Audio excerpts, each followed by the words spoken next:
भाई ठीक है भाई, शुरू करते हैं। लीलावती अवार्ड, है ना।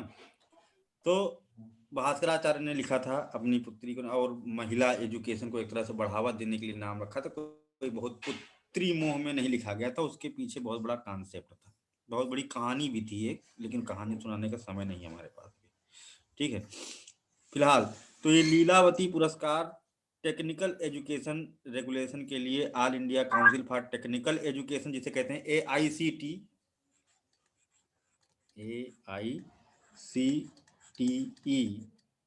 All India council for technical education द्वारा दिया जाता है।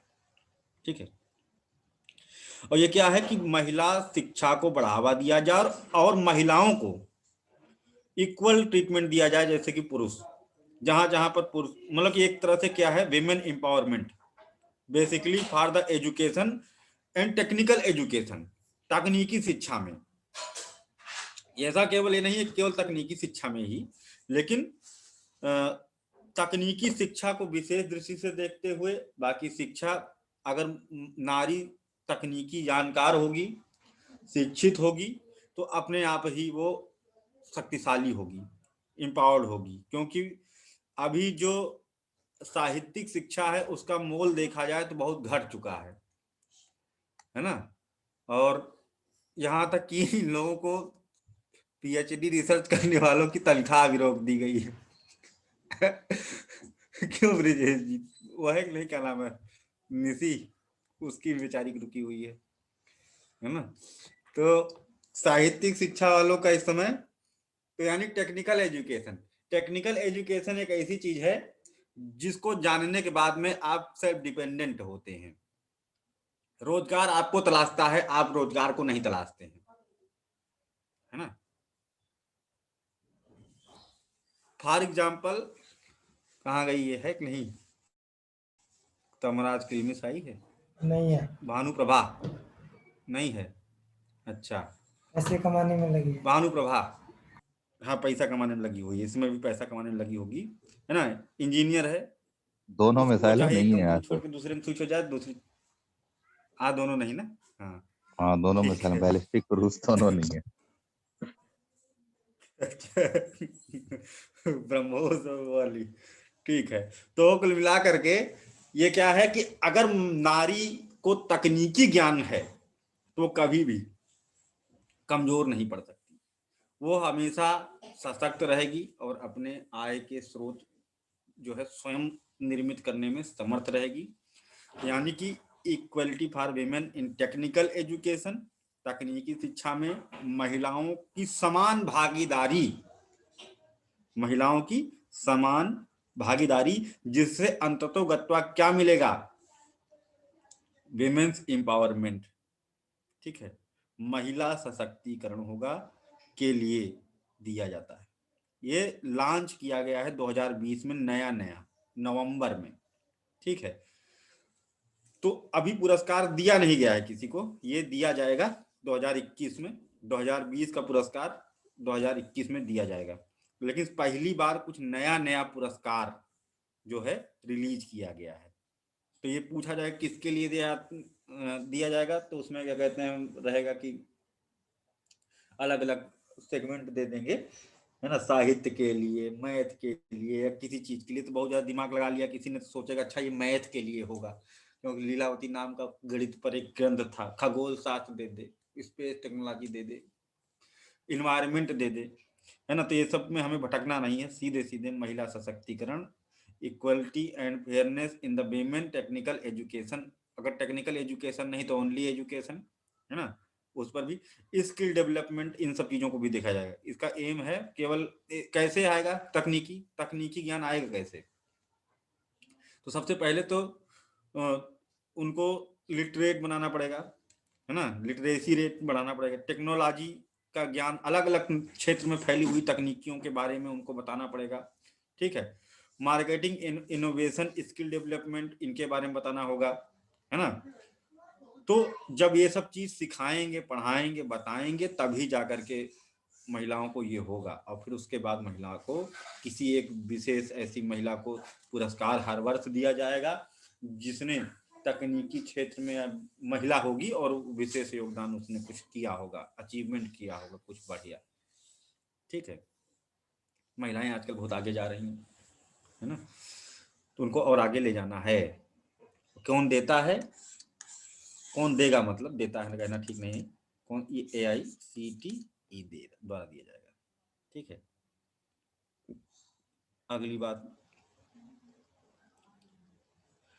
अगली बात आती है कि हाल ही में किस राज्य ने, ठीक है, फॉरेस्ट ड्वेलर के लिए सर्वे करवाया है। वन में घुमक्कड़ रूप से विचरण करने वाले लोग जो होते हैं उनका आइडेंटिफिकेशन और उनके राइट्स को ध्यान में रखने के लिए, है ना, उनका सर्वे कराना, उनकी कंडीशन क्या है, कितने नंबर्स में है, क्या करते हैं, किस प्रकार से उनका जीवन यापन होता है, ये सब चीज़ों को कराने के लिए जम्मू कश्मीर ने करवाया नवंबर, मतलब कि पिछले वर्ष नवंबर में जम्मू कश्मीर ने सर्वे ऑफ फॉरेस्ट ड्वेलर, जो कि क्या है, फॉरेस्ट राइट एक्ट 2006 के तहत किया जाता है। वन में रहने वाले जनजातीय लोगों को भी अधिकार प्राप्त होते हैं। ठीक है, फॉरेस्ट राइट एक्ट ये कब 2006 में आया था, के तहत उन जो लोग हैं उनको भी, ये नहीं कि केवल जानवरों के ही संरक्षण की बात की जाए, जो इंसान भी उसमें रह रहे हैं वो भी समझो जंगली ही हैं, एक तरह से जंगल के ही हैं वो, तो उनके भी अधिकार हैं, वो भी जीवन जीने का उनको भी अधिकार है, तो उनके भी राइट्स वायलेट ना हो, तो पहले तो कौन कौन है ये पता लगाना जरूरी होता है। तो जम्मू कश्मीर अभी तक नहीं था वहां पर, अभी ये शुरू हुआ है जब से सिस्टम चेंज हुआ है। ठीक है, और इसके पहले भी एक बार बात हुई थी लेकिन कुछ हो नहीं पाया था, 2019 में भी बात हुई थी लेकिन नहीं हो पाया था। अब जो है ये सर्वे प्रारंभ हुआ है, अभी अगले साल इसका रिपोर्ट आएगा, कौन कौन है, फिर उनको आइडेंटिफाई किया जाएगा, फिर उनके अधिकारों के लिए कुछ नए नए उपक्रम लाए जाएंगे। फिलहाल तो इतना बहुत है। अगला बहुत ज़्यादा इम्पोर्टेंट है, बहुत ज़्यादा इम्पोर्टेंट है, क्योंकि इसको तो यूपी भी पूछ सकता है, छत्तीसगढ़ पीसीएस भी पूछ सकता है, राजस्थान पीसीएस भी पूछ सकता है, आईएएस भी पूछ सकता है कि हाल ही में कौन से राज्य ने गौ समिति, गौ कैबिनेट जिसे कहते हैं, गौ कैबिनेट का गठन किया। गौ समिति, गौ मतलब गाय,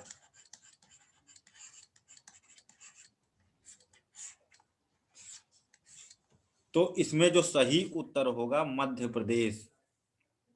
इसको याद रखना बहुत ज़्यादा इम्पोर्टेंट बात है, क्योंकि हमारा जो चाहे सेंट्रल गवर्नमेंट का लीडर हो चाहे स्टेट गवर्नमेंट का लीडर हो, दोनों ही क्या है, बाबा टाइप है और गाय प्रेमी, तो इसलिए ये ज़्यादा इम्पोर्टेंट है कि पूछा जा सकता है पेपर में। क्यों है, गोधन का विकास करना, ठीक है, जो इलीगल स्लटरिंग हाउसेस हैं उन पर प्रतिबंधन लगाना, जो गैर कानूनी रूप से कत्ल खाने चल रहे हैं उन पर प्रतिबंधन लगाना, गौधन में विकास करना, ठीक है, एनिमल हस्बेंड्री, मतलब पशुपालन को बढ़ावा देना, इससे दुग्ध उत्पादन भी बढ़ेगा, आय भी होगी, कोई ऐसा नहीं है कि नहीं ये तो फर्जी है, दुग्ध उत्पादन होगा और आय बढ़ेगी। पशुधन में जब विकास करेंगे, पशु सुरक्षा करेंगे, ठीक है, और कैसे इसको बढ़ावा दिया जा सके, किन लेवल पर काम किया जा सके, तो ये ग्रामीण स्तर से लेकर के शहरी स्तर तक पशुधन विकास के लिए योजनाएं बनाई जाएंगी। ठीक है, और इसमें कौन होंगे कैबिनेट में जो मेंबर्स, वो होंगे एनिमल हस्बेंड्री डिपार्टमेंट, ठीक है, पशुपालन विभाग, वन विभाग, पंचायत, ग्रामीण विकास, रूरल डेवलपमेंट ऑफिसर जो होंगे, ग्राम विकास अधिकारी, वहां के रेवेन्यू डिपार्टमेंट, राजस्व विभाग, होम एंड फार्मर्स, ठीक है, गृह एवं किसान मंत्रालय, वेलफेयर डिपार्टमेंट है ना जो होता है इनका। तो ये सब इसमें चयनित होंगे, सदस्य के रूप में रहेंगे और जो पॉलिसी बनेगी उस पर अपनी वोटिंग करेंगे। जब वोटिंग बहुमत से पास हो जाएगी तो वो इम्प्लीमेंट कर दी जाएगी कुल मिलाकर के। लेकिन सबसे ज्यादा महत्वपूर्ण इसमें जो क्वेश्चन बनने वाली बात है वो केवल डायरेक्ट क्वेश्चन बनेगा। ऑप्शन में ऑप्शन ए दे देगा गुजरात, है ना, ऑप्शन बी, ठीक है, मध्य प्रदेश, ऑप्शन सी राजस्थान दे देगा,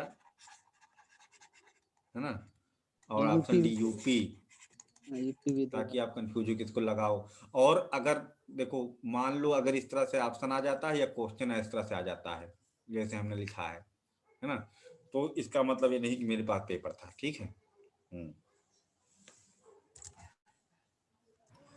ये महज एक इत्तेफाक समझा जाएगा, ठीक है। अगला बात आती है, ये अगला भी बहुत इंपॉर्टेंट है, गुइलियन बैरन सिंड्रोम। कोरोना से जुड़ा हुआ है इसलिए ये पूछे जाने की संभावना बहुत है। हम खंगाल खंगाल करके पढ़ाते हैं आपको, ठीक है, क्योंकि करंट अफेयर बहुत हैं, पढ़ते रहो, खत्म नहीं होगा एक महीने का भी, साल भर में। तो इसलिए ये फिल्टर चीजें हैं, इन पर जरूर ध्यान देना है। बाकी आप इधर उधर का मटेरियल डाउनलोड करते रहते होंगे, पढ़ते रहते होंगे, बहुत सारी वेबसाइट से उनको आप पढ़ सकते हैं। खाली समय द हिंदू से जो जुड़े हैं वही ज्यादा इंपॉर्टेंट। गुइलियन बैरन सिंड्रोम ये क्या है भला? जिन लोगों को कोविड-19 हो गया एक बार, है ना, जिन लोगों को कोविड-19 एक बार हो गया तो ठीक होने के बाद भी उनमें ये सिंड्रोम पाया गया। दिल्ली में जो दिल्ली के लोगों में मिला, हाँ, जो दिल्ली वाले लोगों में पड़ा, जिसे कहते हैं, इसे शॉर्टकट में क्या कहते हैं, जीबीएस। तो एक बहुत बड़ा इशू बना हुआ है। और यही नहीं, अभी भी जो लोग ठीक हुए हैं उनमें आफ्टर इफेक्ट कोरोना का एक तरह से ये सिंड्रोम के तौर पर देखा जाता है, ठीक है। ये सिम्टम इसके क्या होते हैं? इसके सिम्टम्स होते हैं कि पूरी त्वचा में पहले खुजली टाइप के, इचिंग टाइप की होगी, लाल लाल हल्के छोटे छोटे दाने पड़ सकते हैं। कोई जरूरी नहीं है कि ये वाला हो ही, ठीक है। खुजलाहट और दाने पड़ना एक लक्षण ये है। दूसरी बात, मांसपेशियों में कमजोरी आना और दर्द होना, ठीक है। शिथिलता, शरीर में सुस्ती, मांसपेशियों में तेज दर्द, कमजोरी का एहसास होना, यह जो है इसका गुइलियन बैरन सिंड्रोम का लक्षण है। और यह किसके द्वारा होता है अभी ये कंफर्म नहीं है कि वायरल है कि बैक्टीरियल है, ठीक है। तो इसको ऐसा रखा, आप कह सकते हैं कि बैक्टीरियल। तो जब कंफर्म नहीं तो पूछेगा भी नहीं, और ठीक है, वायरल ऐसे कर सकते हो, तो ये पूछेगा नहीं आपसे। सिर्फ आफ्टर इफेक्ट है तो इसको इस तरह से जरूर पूछ सकता है। दिल्ली में शुरुआत में पाया गया था तो हाईलाइट हुआ था, लेकिन बाद में बाकी जगहों पर भी बहुत सारे, केरला में भी पाया गया, महाराष्ट्र में भी पाया गया, ठीक है। तो इधर यूपी में तो कोई ऐसा कोई लक्षण नहीं देखने को मिला ऑफिशियली, लेकिन बाकी जगहों पर तो बड़ा देखा गया बहुत सारे लोगों में कि ये आफ्टर इफेक्ट के तौर पर उनमें ये सिंड्रोम देखने को मिलता है। तय हो क्यों जाता है? जब किसी की बॉडी को कोविड-19 असर डालता है तो उसके बॉडी में स्वतः ही सबके शरीर में एक होता है एंटीऑक्सीडेंसी। एंटीऑक्सीडेंसी कौन सा ब्लड सेल करती है काम, एंटीऑक्सीडेंट बनाती है शरीर में? WBC है ना, हाँ, वो पहचानती कौन दुश्मन है, तो अपना सक्रिय हो जाता है। दवाइयां कभी हमारी बॉडी को ठीक नहीं करती हैं, दवाइयां केवल हमें हमारे WBC को स्ट्रांग करती हैं, उसको मैसेज देती हैं, उसमें उत्प्रेरण का कार्य करती हैं कि वो ऐसा कुछ सेक्रेट करने लगे जिससे वो ठीक हो जाए। वो पर्टिकुलर को मारने के लिए वो सारा काम हमारा शरीर खुद ही करता है। ठीक है, तो अब क्या है, एंटी बॉडी बनाने की कोशिश करती। बहुत सारे लोगों को कोरोना हुआ, वो ठीक हो गए बिना किसी चीज के, बिना किसी सिंगल पिल्स के, बिना किसी सिंगल इंजेक्शन के, कुछ नहीं। वो जो दवाई वाई आई थी कुछ नहीं हुआ उनको। कब कोरोना हुआ, कब वो ठीक हो गए, किसी को पता भी नहीं चला होगा। क्यों नरमानी जी, आपके पास तो बहुत सारे ऐसे केसेस देखने को मिले होंगे। एको केस मिला था क्या, ये जीबीएस वाला आफ्टर इफेक्ट? नहीं, अभी तक जीबीएस का जोधपुर में तो नहीं है। नहीं है ना? नहीं। तो मतलब कि एक बार कोरोना होने के बाद दोबारा उनके अंदर ये लक्षण दिखाई देने लगे? नहीं मिला कोई ऐसे नहीं, ना? अभी तक नहीं है। यहाँ जोधपुर में तो नहीं है, बाकी अच्छा, डॉक्टर और मुंबई वगैरह में ऐसे देखने को मिला है। हाँ, तो यानी कि ये कुछ तो गड़बड़ है इसमें। अगस्त में सबसे पहला केस रिपोर्ट हुआ था इसका, उसके बाद धीरे धीरे बढ़ते गए रिपोर्ट इसके। अभी तो नया कुछ नहीं आ रहा है इसके बारे में, है ना? लेकिन ये बात है कि जो कोविड-19 है कोई बहुत बड़ी घातक बीमारी नहीं, इसको आप जान लीजिए। कोई बहुत, अगर आपकी एंटीऑक्सीडेंसी जबरदस्त है तो कोई चिंता की जरूरत नहीं, लेकिन आपसे दूसरों को हो सकता है। आपकी एंटीऑक्सीडेंसी बहुत प्रबल है लेकिन आप बच जाओगी, आपको पता भी नहीं चलेगा, 2-4 बार छींके ठीक हो गए, लेकिन दूसरे को दिक्कत होने की संभावना ज्यादा है क्योंकि आपसे दूसरे को पकड़ लिया। तो वो तो मान लो उसकी एंटीऑक्सीडेंसी कमजोर है तो हो गया। तो अपनी नहीं तो दूसरों की सुरक्षा के लिए 2 गज दूरी, मास्क है जरूरी, है ना? तो यहां पर हमने देखा कि ये करता क्या है। ये जब ठीक हो गया क्योंकि हमारी बॉडी ने एंटीडोट बनाई और उस एंटीडोट ने कोविड-19 को खत्म कर दिया, ठीक कर दिया। ठीक,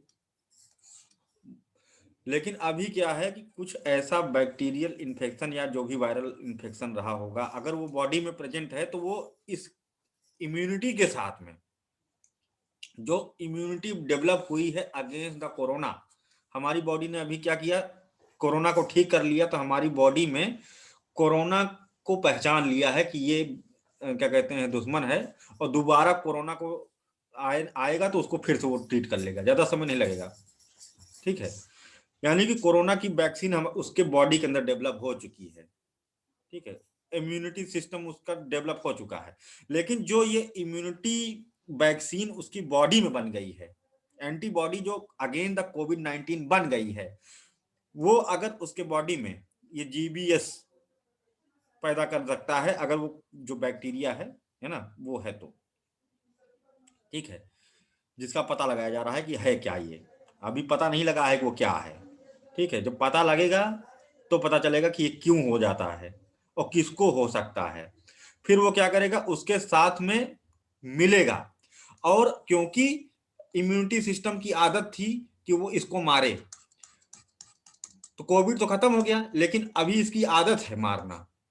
तो ये क्या करना शुरू करता है, तंत्रिका तंत्र को, नर्वस सिस्टम को डैमेज करना शुरू करता है। वो तंत्रिका तंत्र जो रीढ़ की हड्डी और मस्तिष्क के मेरुरज्जु सिस्टम से पूरा जुड़े हुए होते हैं, स्पाइनल कार्ड एंड ब्रेन के नर्वल सिस्टम, उस पर निगेटिव इंपैक्ट डालना शुरू करता है, उसको खत्म करना शुरू करता है। अगर इसको शुरुआती दशा में क्योर नहीं किया गया तो ये जो बॉडी में पेन है, शुरुआत में हल्की खुजली उजली शुरू होती है, शिथिलता, है ना, तो उसके बाद क्या होता है कि वो पूरा बॉडी एक समय लकवा मार जाना जैसे हो गया। पहले बहुत पेन होगा मसल में, फिर कुछ समय के बाद महसूस होगा कि हमारी बॉडी हमारी मतलब उंगली हिलाने में दिक्कत, है ना, सेंसिटिविटी चली जाना, कहीं छू रहे हो तो पता ही चल रहा है, कोई आपको छू रहा है तो पता ही चल रहा है कि हाँ कुछ सेंसिटिविटी चली गई बॉडी की। तो ये एक दिक्कत वाली बात है। और इसलिए क्योंकि कोरोना से जुड़ी हुई है तो पेपर में पूछी जाने की संभावना है, क्योंकि बहुत सारे क्वेश्चन वैसे भी कोरोना के बारे में बन रहे हैं आजकल। तो यह भी एक क्वेश्चन यहाँ से बन सकता है। हाँ जी रितुल जी। ऐसा हो सकता है सर, एक जो वायरॉन होते हैं उसमें केवल प्रोटीन का कैप्सिड होता है, तो एंटीबायोटिक में हो सकता है उसका जो आरएनए या डीएनए जो भी स्ट्रक्चर रहा हो इसमें अभी कोविड के वायरस में, तो उसको डिसॉल्व कर दिया हो, और उसका जो कैप्सिड हो, कैप्सिड को किसी वजह से उसका कुछ हिस्सा रह गया हो, तो उससे वो वायरॉन बन गया हो। तो ये हो सकता है जो जीबीएस है ये कोई वायरॉन हो, क्योंकि वायरॉन भी सबसे, ये जो अभी लक्षण रिसर्च है हो ये रही है। वायरॉन के होते हैं, प्रोबेबिलिटी उसी की ज्यादा रहती अभी तो है। ये भी नहीं पता है कि क्या ये ह्यूमन टू ह्यूमन ट्रांसमिट हो सकता है कि नहीं हो सकता, अभी ये भी नहीं पता है। अगर वायरॉन है तो ट्रांसमिशन के चांसेस नहीं है। बाकी वर्षा जी को ज्यादा इस बारे में होगी जानकारी, फिजियोलॉजी वगैरह पढ़ी है उन्होंने। अभी क्या तक कैसे ही नहीं आया कुछ। चल रहा है इस पे ना, कंफर्म नहीं है अभी कुछ भी कि ये ट्रांसमिट हो सकता है या नहीं। नहीं, वायरॉन जो होते हैं वो ट्रांसमिट नहीं होते हैं ना। रिसर्च होएगी तो जांच होगा। वो नहीं ट्रांसमिट होंगे, वो तो बॉडी के अंदर डेवलप हुआ है कंडीशन के, जी। पर्टिकुलर कंडीशन के कारण। अभी तक वो तो कैसे इतनी ट्रांसफर होगा, नहीं क्लियर होगा। केस लेकिन देखने को अगर वायरल है तब तो ट्रांसमिट होगा ना। हाँ, अगर इसके अंदर तब तो उसके न्यूक्लिक कफ से, एसिड है उसके जूठे तो से ट्रांसमिट ट्रांसफर हो होगा। जाएगा दूसरे को। जी। हम्म हम्म प्रोटीन है तो मुश्किल है, मतलब ह्यूमन टच से तो नहीं होगा, अदर हम्म मीडियम से हो जाए, ब्लड ट्रांसफ्यूजन हो, सलाइवर इन्फेक्शन हो, तो और किसी मीडियम से हो सकता है, लेकिन अ, बाकी एयर और जो चीजें हैं मोड ऑफ ट्रांसमिशन, उससे तो संभावना बहुत कम है। ठीक है। अगला है आपका नेक्स्ट। हमारे मोदी जी सफाई प्रेमी हैं बहुत, है ना। तो सफाई से जुड़ी हुई योजनाएं आती रहती हैं। Union housing and urban affair ministry जो होती है, ठीक है, union housing and urban affairs, क्या कहते थे, EHUA के द्वारा इसको 19 नवंबर को लॉन्च किया गया था। क्या कि इसको लॉन्च किया गया, सफाई मित्र सुरक्षा चैलेंज।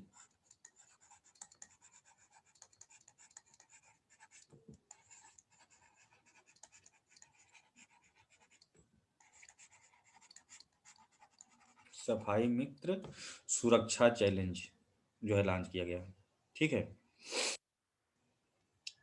किसने किया, बता दिया था अभी हमने, union housing and urban affairs ministry होती है। 19 नवंबर को क्यों, 20 को क्यों नहीं, क्योंकि ये होता है वर्ल्ड टॉयलेट डे। इस पर तेजी से काम हो रहा है, ऐसा नहीं, इस पर काम हो रहा है।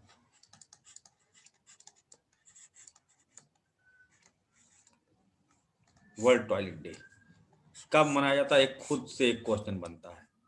हर साल 19 नवंबर, इसको याद रखेंगे। ऐसे भी क्वेश्चन डायरेक्ट भी पूछ लिए जाते हैं, जिसमें क्या किया गया है कि 243 सिटीज को चयनित किया गया है, जिसमें जो वो लगे होते हैं ना, क्या कहते हैं, सेप्टिक टैंक, सीवर, इनको सबको क्लीन किया जाएगा। और जो शौचालय होते हैं ना अगर निगम वाले, उनमें बहुत ज्यादा मलमूत्र जाकर के सीवर में जाम हो जाता है, उसको सबकी सफाई जो है करवाई जाएगी, ठीक है। तो ताकि कहते हैं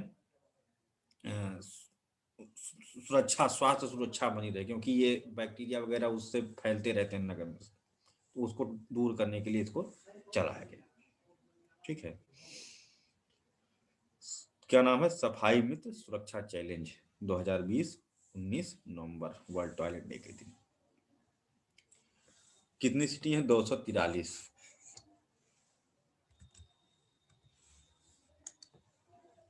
अगला वाला बहुत बढ़िया है, 5 आइज। ठीक है,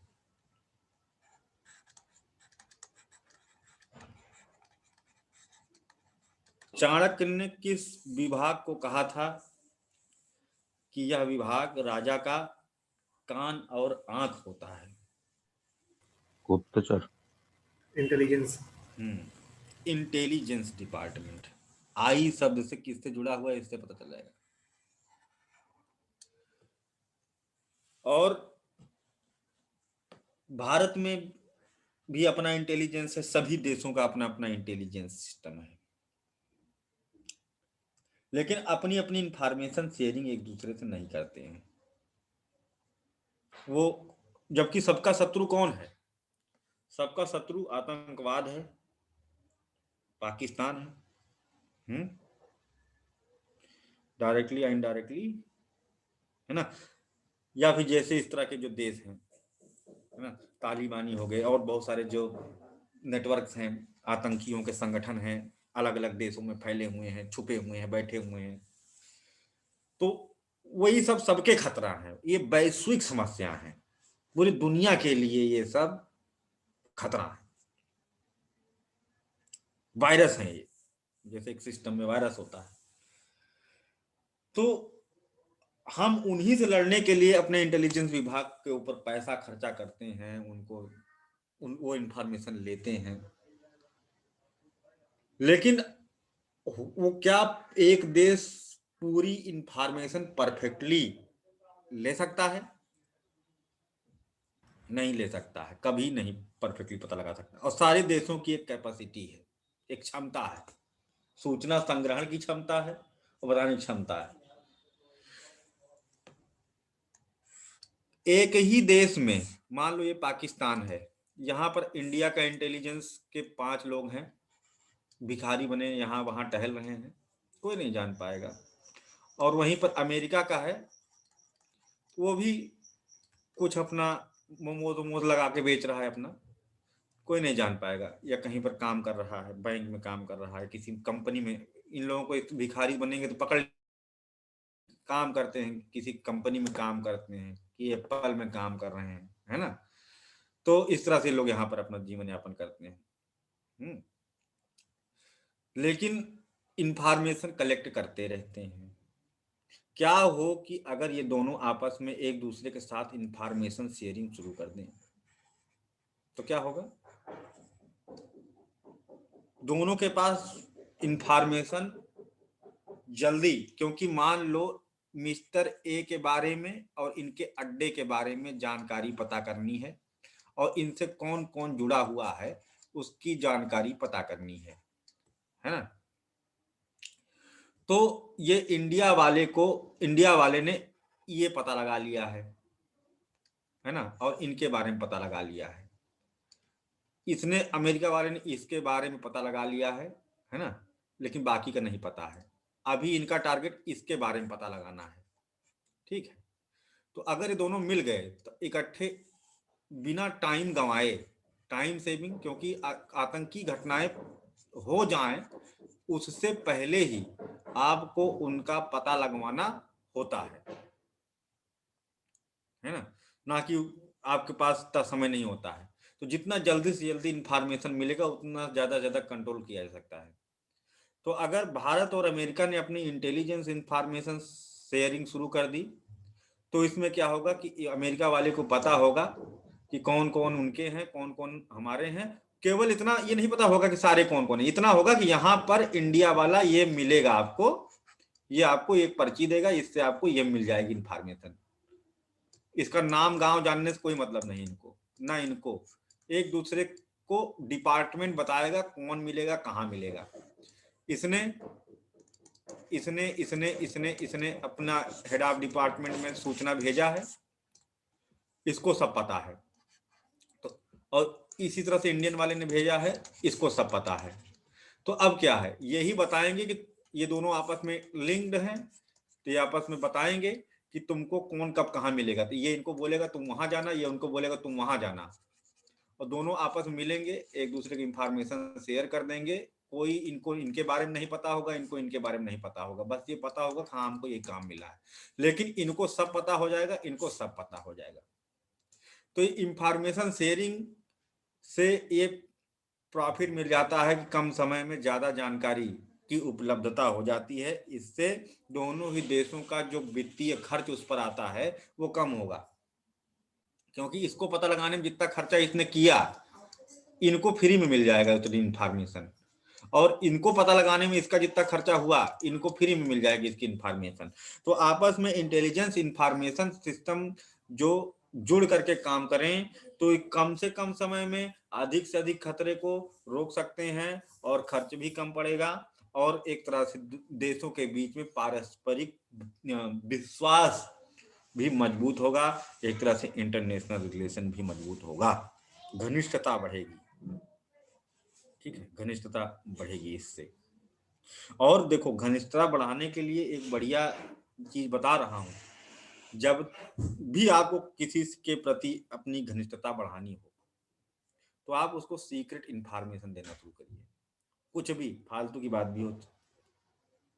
ये एक ऐसा टेंडेंसी, एक ह्यूमन टेंडेंसी है जिसको वाइड लेवल पर देखेंगे तो हम देखेंगे वैश्विक रूप से हस्बैंड और वाइफ में बहुत अधिक पड़ती है, जब वाइफ या हस्बैंड जाकर के बीच में कभी कभार कान में वाइफ को कुछ फुसफुसा दे, अचानक से प्यार 200 डिग्री पहुंच जाता है। जो लोग शादीशुदा हैं उनके लिए मैं एक टिप्स दे रहा हूं कि जब घर में कुछ फंक्शन हो, प्रयोजन हो, है ना, ज्यादा लोग इकट्ठा हो, कई सारी महिलाएं इकट्ठा हो, तो बीच में 2 सेकंड के लिए जाकर के बीवी कान में कुछ बोल दो, भले वो बेमतलब की बात हो, फुसफुसा दो, बस उसको ये महसूस होए कि हाँ ये हमको जो है अलग से एकदम प्रायोरिटी पर कुछ बता रहे हैं। देखना प्यार जो है, हाँ हाँ, मतलब कि हम इतने खास कि हम ही बता रहे एकदम चुपके से कान में, तो ये क्या है, ये संबंधों को प्रगाढ़ करता है।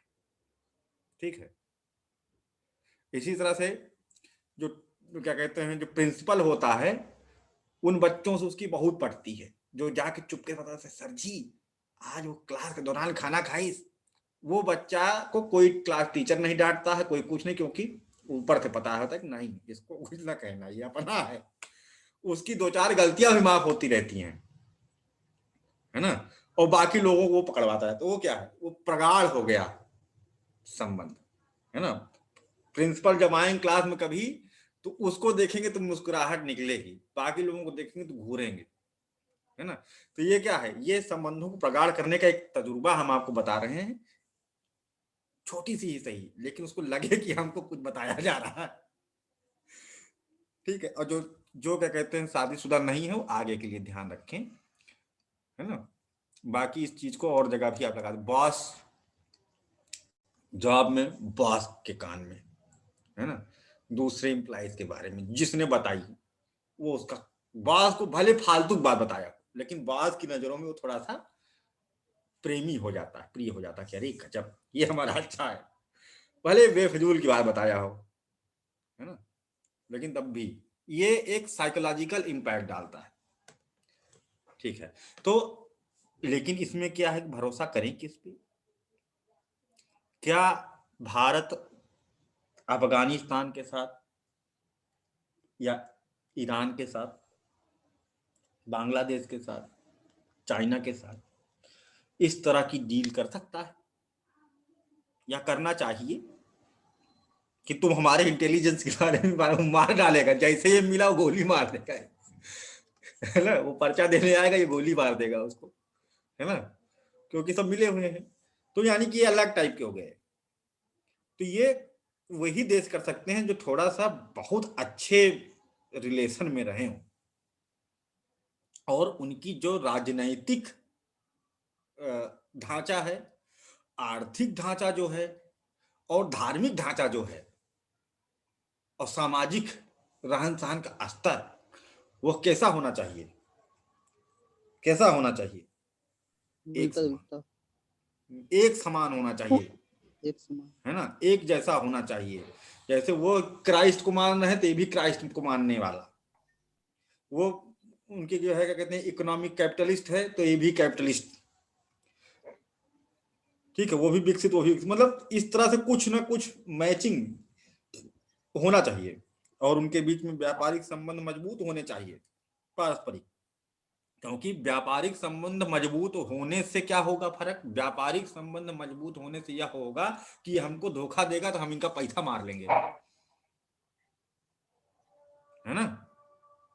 अगर मान लो कोई देश ने 1000 करोड़ इन्वेस्ट किया हुआ है और दूसरे देश ने उसको दिया हुआ है 500 करोड़ का इन्वेस्ट उसने किया हुआ है, तो आर्थिक रूप से इन दोनों का अपना लेन देन काफी लंबे समय से चलता आ रहा है। अगर ये दोनों देश अब इसमें एक आंख अपनी बना लेते हैं, 2 आईज, है ना, तो कभी भी एक दूसरे के साथ गलत नहीं करेंगे क्योंकि इनकी बुनियाद वहां से नहीं यहां से जुड़ी हुई है, सिक्योरिटी एसेट है ना, यहां से रेगुलेट हो रहा है मामला, तो इस कारण से नहीं करेंगे। तो यानी पहले सबसे पहले इसमें कौन कौन से देश हैं इनकी मीटिंग हुई, हर साल ही होती है, तो इसे कहते हैं, इसका परिणाम क्या था, सबसे पहले 2 आईज ही था। सबसे पहले इसका गठन हुआ था 1946 में, यूके यूएसए एग्रीमेंट जिसे कहा गया, यानी 2 ही देश मिलकर के बने थे, यूके प्लस यूएसए। फिर 1948 में इसमें जो है हो गए, कौन ज्वाइन किया था, कनाडा, 3 आईज हो गई है। और 1956 में 2 देश और शामिल हो गए, तो हो गई 5 आईज हो गई। कौन कौन कब ज्वाइन किया है इतना याद रखना जरूरी नहीं है, क्योंकि पेपर में जो क्वेश्चन बनेगा वो इस तरह से बनेगा कि निम्नलिखित में से कौन सा 5 आईज समूह का अंग नहीं है, ठीक है। तो उसमें आपको जो ऑप्शन इनके अतिरिक्त दिखाई देंगे, है ना, उनको आप टिक मार देंगे। दूसरा चीज ये पूछेगा कि ये किस चीज का मल्टीलेटरल एग्रीमेंट है भाई, किस प्रकार का बहुदेशीय समझौता है, तो क्या है, मल्टीलेटरल इंटेलिजेंस अलायंस, ठीक है, जिसमें अपनी जो इंटेलिजेंस से संबंधित, गुप्तचर से संबंधित सूचनाएं हैं एक दूसरे के साथ में साझा करेंगे। तो ये हो गई 5 आईज। अब ये क्या करते हैं कि हल्के लेवल पर कुछ शेयर करेंगे कुछ शेयर नहीं करेंगे, इस तरह से भी ग्रुप बने, तो उसमें 4 लोग और शामिल किए गए, ठीक है। 5 आईज कंट्रीज भी हैं उसमें, यानी 9 आईज, ये भी देख लेते हैं क्या है, 9 आईज भी है, लेकिन ज्यादा संभावना है 5 आईज की पूछे जाने की, वही ज्यादा पूछा जाता है। 9 आईज में 5 प्लस 4 5 वाले, प्लस 4 में आपके डेनमार्क, फ्रांस, हॉलैंड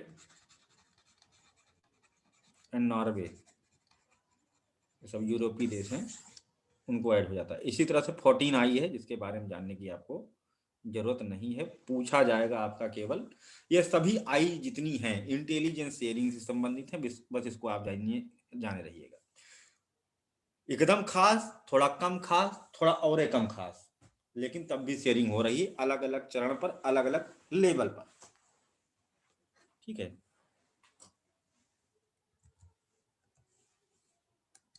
सर ये अभी क्यों उसमें है सर, करंट अफेयर्स में ये 5 आईज? इनकी मीटिंग हुई थी ना 2000। आवाज आ रही है? यस सर, आवाज आ रही है सर।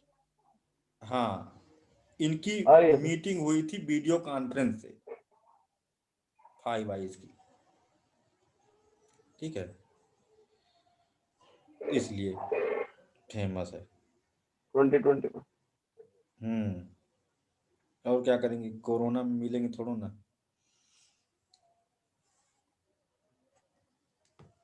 शुरू करते हैं आगे। तो इसके बारे में एक न्यूज थी सर, वो उस टाइम पे आई थी जिस टाइम पे फ्रांस में सर। हेलो हाँ बताओ बताओ।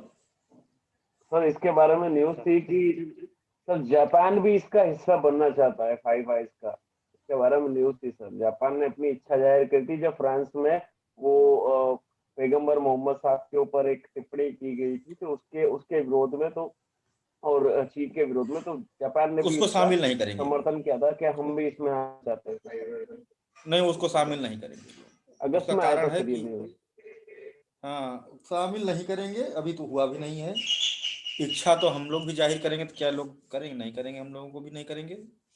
दरअसल जापान थोड़ा सा अलग है, दुश्मनी थोड़ी सी कंपटीशन चलती रहती है अमेरिका वगैरह से ना, तो इस कारण से उसको थोड़ा सा अलग मानते हैं लोग, है ना।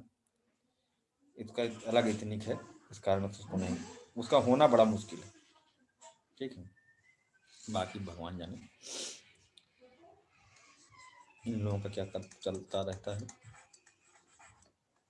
अगला है विलो वार्बलर, एक नया पक्षी की प्रजाति पाई गई, जो वार्बलर की 18वीं प्रजाति है, नई खोजी गई। एक बर्ड है गौरैया की तरह। ठीक है, पहली बार भारत में तिरुवनंतपुरम केरला में देखी गई।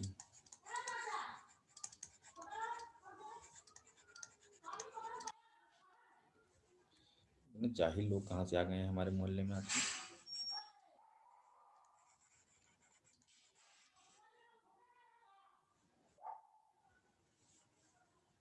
ठीक है, तो ये पहली बार कहाँ देखी गई? इसके पहले वार्बलर की 17 स्पीसीज थी। इसको आप लोग गूगल करके देख लीजिए, चिड़िया बहुत क्यूट है ना, और वेस्टर्न घाट में पाई जाती है। माइग्रेट करके आने वाली बर्ड्स है, माइग्रेटिंग बर्ड है, छोटी सी चिड़िया होती है। आर्कटिक सर्कल से, यूरोप से, साइबेरिया से माइग्रेट करके आती है, और उतनी दूर से माइग्रेट करके आने वाली सबसे छोटी बर्ड है। यानी लॉन्गेस्ट माइग्रेटिंग स्मॉल बर्ड आप कह सकते हो, सबसे ज्यादा दूर से आने वाली सबसे छोटी चिड़िया है। ये कहाँ से आती है? आर्कटिक सर्कल से, सब आर्कटिक सर्कल से, आर्कटिक सर्कल से नहीं, सब आर्कटिक सर्कल से ठंडियों में माइग्रेट करके यहाँ भाग आती, क्योंकि वहां पर ठंडी बहुत पड़ती है, तो इसको ठंडियों में भारत में देखा जाता है। और उसमें भी जो अब की बार पहली बार देखी गई एक नई प्रजाति विलो वार्बलर देखी गई। तो जब कोई नई प्रजाति खोजी जाती है ना, तो वो पेपर में आने की संभावना अधिक होती है। इनको मैं एक बार सुना देता हूँ, चिल्ला रही जो बगल में, तो दोबारा से नहीं करेंगे।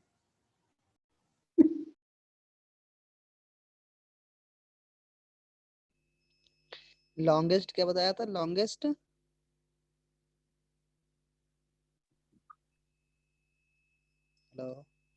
लॉन्गेस्ट रूट बोल लीजिए, मार्ग बोल लीजिए।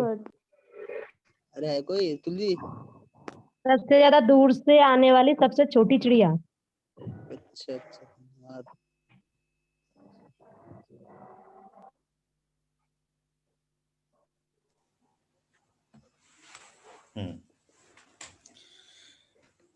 नेक्स्ट। सर आपने ये 17 क्यों लिखा था?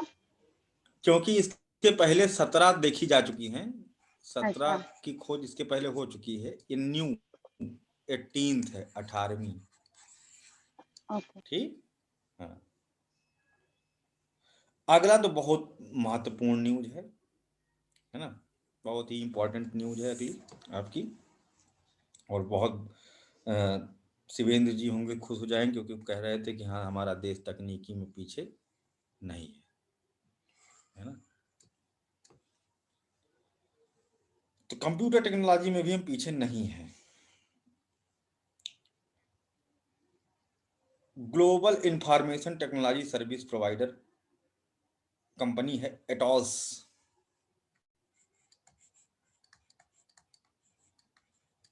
एटॉस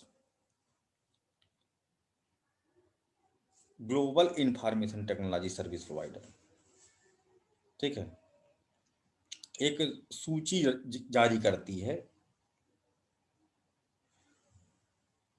जो विश्व के 500 सबसे प्रमुख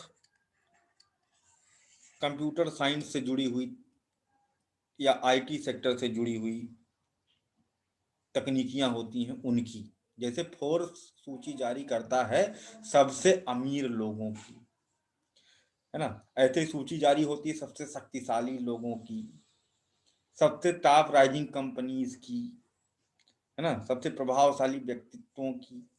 उसी तरह से एटॉस कौन जारी करता है, ये बहुत इंपॉर्टेंट है, ये ऑप्शन सी होता है या बी होता है, और साल में 2 बार जारी करता है, ठीक है, साल में 2 बार जारी करता है। पूरी दुनिया के 500 आईटी सेक्टर के सबसे बड़े टॉप लेवल के इनोवेशन जो काम कर रहे हैं उनकी। तो टॉप 100 में भारत के 2 हैं, ये बहुत बड़ी बात है,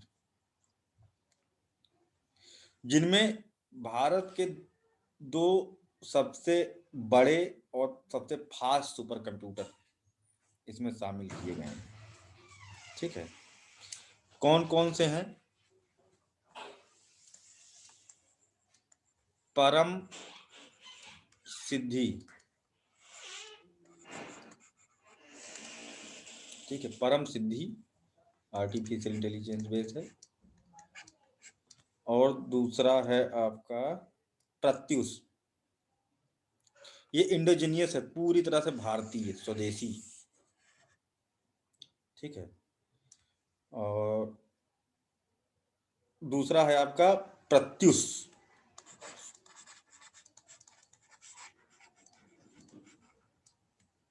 प्रत्युष, और ये है वेदर फॉरकास्टिंग के लिए, मौसम संबंधी सूचना प्रदान करने के लिए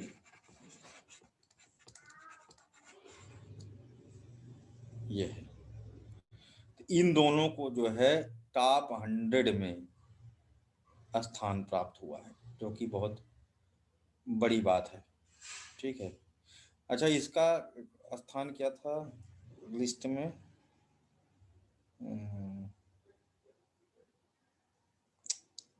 परम सिद्धि का, इसका तो 78 रैंक है प्रत्युष की।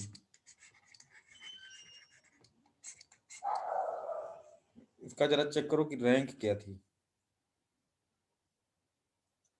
जो इसमें सूची आई है, परम सिद्धि की रैंक। टॉप 100 की पूरी लिस्ट देखनी पड़ेगी हमको लगता है, इसको एक बार 63rd है ना, ठीक, गुड। इनकी जो है ये भी, इसको भी हम लोग याद रखेंगे कि इनको कौन सी रैंक, इसको 63वीं है ना, परम सिद्धि। इससे याद रखना 64 योगिनियां होती हैं, 64 योगिनियां होती हैं, सिद्धियां उन्हीं प्रदान करती हैं, ठीक है। उसमें से एक कम कर दो, एक छुट्टी पर थी, ठीक है, तो 63, इससे याद हो जाएगा, ठीक। इसके लिए कुछ अपना देखना सोचना लगाना जो लगे। अच्छा, परम सिद्धि का जो है इस्टेब्लिशमेंट और डेवलपमेंट जो किया गया, इससे जुड़ा हुआ एक और करंट अफेयर है, उससे हम कनेक्ट किए दे रहे हैं। सर एटॉस ये कौन रिलीज करता है, आपने क्या बताया था? एटॉस रिलीज करता है ये list, top 500 projects in IT sector, list of top 500 projects in IT sector, okay, ठीक, जिसमें कि 2 भारत के हैं, मतलब बड़ी बात है, टॉप 100 में है, मतलब और होने चाहिए थे मेरे हिसाब से, वैसे कम है अभी। Param Siddhi the national super computing mission, जिसे कहते हैं NSM, the national super computing mission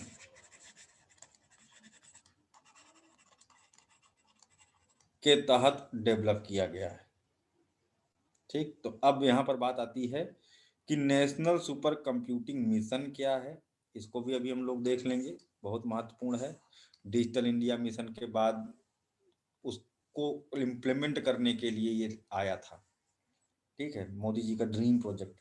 अभी इस वाले से जुड़ा हुआ 2 बात बची हुई है कि तो पहले पर कौन, हु रैंक्ड फर्स्ट? तो जापान का सुपर कंप्यूटर है फुगाकू। तो पेपर में केवल फुगाकू के बारे में ही पूछा जा सकता है कि हाल ही में चर्चा का विषय रहा फुगाकू क्या है ना? कोई वायरस है, कोई new satellite launch by the Japan space agency JAXA ने कोई लॉन्च किया है, या फिर एक जापानीज सुपर कंप्यूटर है, ऐसे करके 4 ऑप्शन बना के देते हैं आपको। ठीक है, तो ऐसा भी कर सकता है क्योंकि न्यूज में रहा है, इसलिए वो इस तरह से क्वेश्चन पूछ सकता है। तो फुगाकू जापान का सुपर कंप्यूटर है। ठीक है, उसकी क्षमता बहुत पावरफुल है, 442 पेटा फ्लॉप में नापा जाता है सुपर कंप्यूटर की क्षमता। ठीक है, पेटा फ्लॉप्स 442 पेटा फ्लॉप्स, जो कि दुनिया में सबसे अधिक है। ठीक है, और IBM का सुमित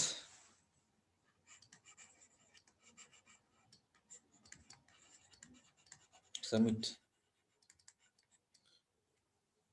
ये है दूसरे नंबर पर।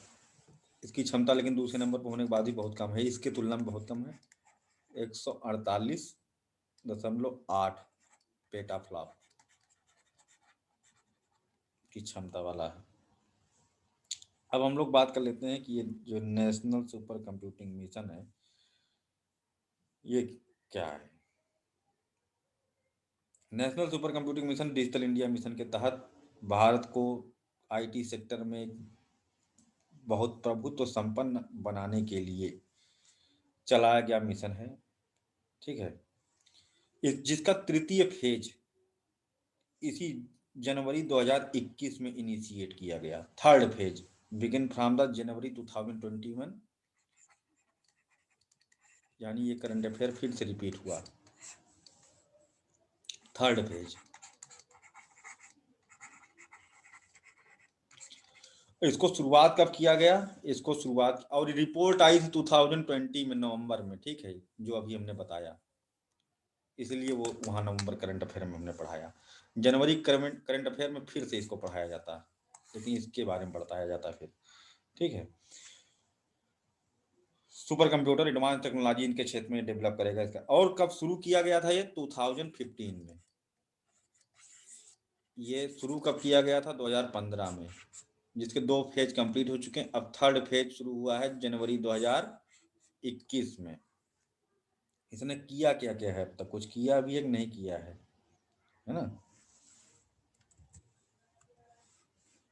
सुपर कंप्यूटर बनाए तगड़े तगड़े। कौन कौन से? पहला सुपर कंप्यूटर, जो first indigenously developed super computer कौन सा था जो इसने बनाया? ये क्वेश्चन और बनता है।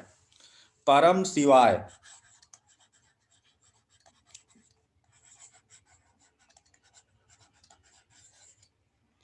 पूर्ण रूपेण स्वदेशी। अच्छा, भारत का पहला सुपर कंप्यूटर कौन सा था फिर?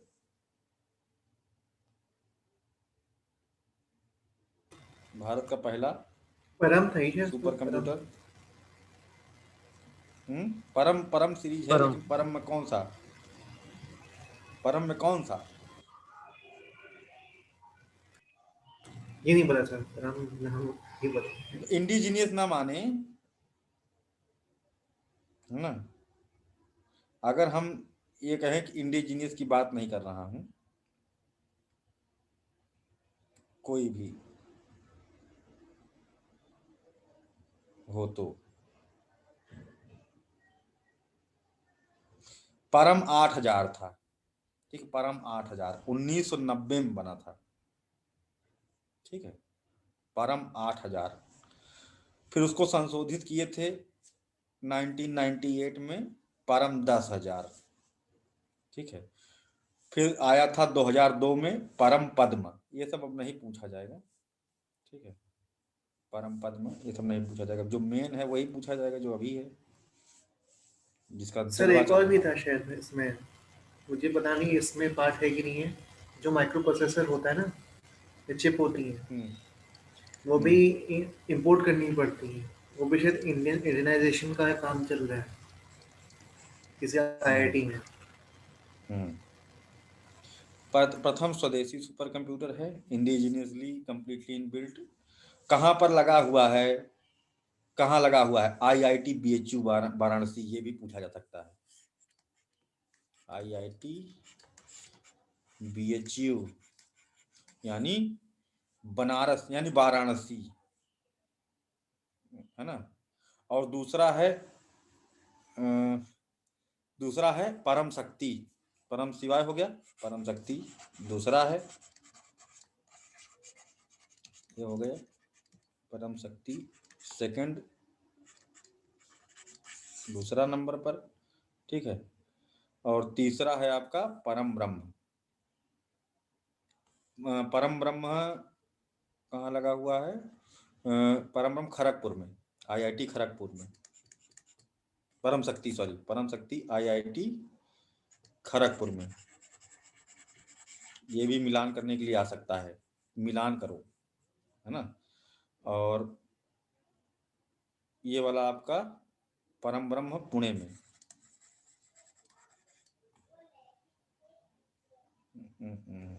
ठीक है, ये 3 बनाए इसने।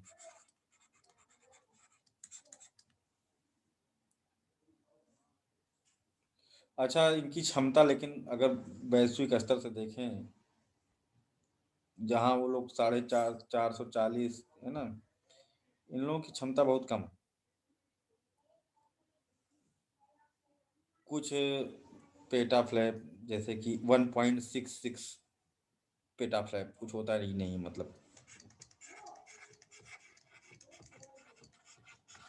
बाकी लोगों की तुलना में, जहां वो सब 148 पहुंच रहे हैं, 100 पहुंच रहे हैं, ये तो बहुत ही कमजोर है सेकंड सुपर कंप्यूटर जिसको चयनित किया गया है ना। लेकिन तब भी ठीक है। सर ये पेटाफ्लैप्स क्या है सर? यूनिट है सुपर कंप्यूटर की आकलन क्षमता का मात्रक, पेटाफ्लैप, इसी से मेजर किया जाता है। उनकी काउंटिंग जो कैपेसिटी होती है उसको इसमें मेजर किया जाता है। पेटाफ्लैप यूनिट है। समिट किस देश का है सर? समिट ये समिट मतलब जो भी आईबीएम कंपनी है, आईबीएम इंटरनेशनल बिजनेस मशीन। नहीं, आईबीएम क्या कहते हैं, पहला इसने चिप निकाला था इंटेल, जो आज तक देखते हो, है ना। अमेरिका की है ना कंपनी शायद ये, अमेरिका। Yes sir. और सबसे पहला इसने बनाया था, क्या कहते हैं, पेंटियम 4 प्रोसेसर। सर इंटेल ने निकाला था सर इंटेल ने निकाला था, उन्होंने माइक्रो प्रोसेसर निकाला था खुद का आईबीएम का। हाँ, आईबीएम को खुद का माइक्रो प्रोसेसर पेंटियम 4 निकाला था, इंटेल वगैरह तो बाद में आया था। यस सर, पेंटियम से निकाला था ना, पेंटियम नाम से जो प्रोसेसर इन्होंने निकाला था, बाद में रिप्लेस हुआ है वो।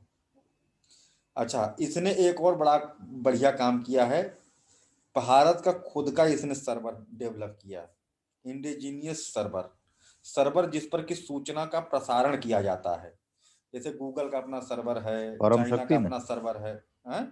नहीं, परम शक्ति तो कंप्यूटर हो गया, परम शक्ति, परम ब्रह्म और परम शिवाय कंप्यूटर हो गया। लेकिन इंटरनेट सर्वर जो होता है, जिस पर की सूचना का प्रसारण होता है, आदान प्रदान होता है, उसके लिए सर्वर की जरूरत होनी चाहिए, है ना। तो अभी तक भारत का अपना खुद का किराए काम चलाते थे, लेकिन इस मिशन एनएसएम के द्वारा भारत का स्वयं का indigenous high speed server develop किया गया जिसका नाम है रुद्र।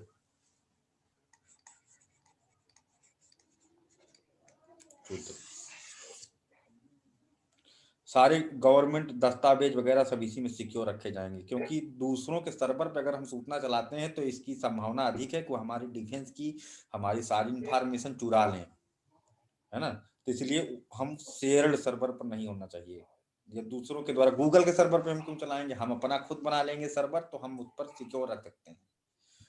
क्योंकि जब चाहेगा गूगल भाई जिस देश का है वो उसके प्रति वो वफादार रहेगा ही, जब चाहेगा डाटा शेयर कर देगा, हमें पता थोड़ी चलेगा। इसलिए अपनी इंफॉर्मेशन अपनी सुरक्षा अपने हाथ से जाएगा, है ना। तो इसलिए इसको रुद्र को इसने डेवलप किया, जो कि रुद्र क्या है, इंडिजीनियस सर्वर है जिस पर की सूचना का स्थानांतरण किया जाएगा। ठीक, हाँ।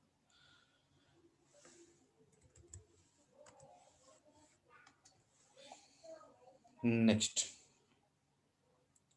आपका आता है, ये हो गया, तो बहुत इंपॉर्टेंट था, इसी पे खत्म करेंगे। 2020 बुकर प्राइज। बुकर पुरस्कार किस पर दिया जाता है प्रतिवर्ष, किस चीज के लिए दिया जाता है बुकर प्राइज? पुस्तकों के लिए, पत्रकारिता, लेखन, कोई बढ़िया माहौल के लिए, लेखक हो, पुस्तक लेखन, नोबेल, है ना, कोई बढ़िया लिखा हो, है ना, कुछ बढ़िया किताब लिखा हो, तो ये पूछे जाने की संभावना बहुत अधिक होती है। लिटरेरी अवार्ड है ना। ये क्या है, एक तरह से साहित्यिक पुरस्कार है, लेकिन ये क्या सभी भाषाओं में दिया जाता है? इंग्लिश, है ना। और वो कंट्रीज जो इंग्लिश स्पीकिंग कंट्रीज हैं, इंग्लिश स्पोकिंग वर्ड हैं, उनको दिया जाता है। और अंग्रेजी में लिखे गए किसी साहित्यिक या उपन्यास संबंधित ग्रंथ को दिया जाता है। एक किसी किताब के लिए प्रतिवर्ष दिया जाता है। इसमें कोई जरूरी नहीं है कि वो किताब इंग्लिश में ही लिखी गई हो, वो यह भी हो सकता है कि वह किताब इंग्लिश में ट्रांसलेट की गई, लेकिन होनी चाहिए जब पढ़ा जाए तो इंग्लिश में। किताब थी तमिल में, उसको ट्रांसलेट किया गया इंग्लिश में, तो वो इंग्लिश वाले वर्जन को मिलेगा, तमिल वाले वर्जन को नहीं मिलेगा। ठीक है। दूसरी बात ये नहीं है कि आपने तमिल भाषा में है, इंग्लिश में ट्रांसलेटेड है, लेकिन वो इंडिया ने पब्लिश किया है तो उसको मिलेगा, नहीं मिलेगा। वो क्या कहते हैं, यूके या आयरलैंड में पब्लिश हुई हो, यूके या आयरलैंड में पब्लिश हुई हो, उसका जो पब्लिशिंग हाउस है यहाँ हो, तब मिलेगा। ठीक है। तो किसको मिला? ये मिला है स्कॉटिश हैं, स्कॉटिश ऑथर। ये नाम याद रखना, बहुत पूछे जाते हैं इस तरह के क्वेश्चंस। ठीक है। डगलस स्टार्ट, डगलस स्टार्ट को दिया गया, ठीक है, बुकर प्राइज। किस किताब पर? इनके किताब का नाम था, क्या था? Swiggy van.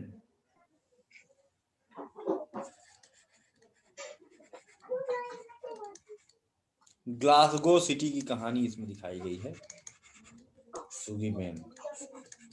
ठीक है। पूरा नाम क्या लिखा है sir? Douglas Shuggie Bain, Douglas Stuart, STUART, Douglas Stuart, Shuggie Bain किताब का नाम इस पे दिया गया था। इसी के साथ खत्म होते होते चलो एक और बता देता हूँ, है ना। वो है वर्ल्ड फिशरी डे मनाया गया था नवंबर में, कब? 21 नवंबर।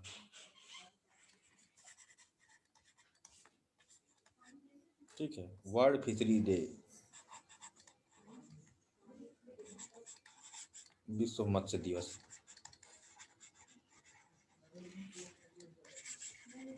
ये सब एक क्वेश्चन इस तरह से डे से आता है, जो हाल ही में मनाए गए 21 नवंबर वर्ल्ड फिशरीज डे।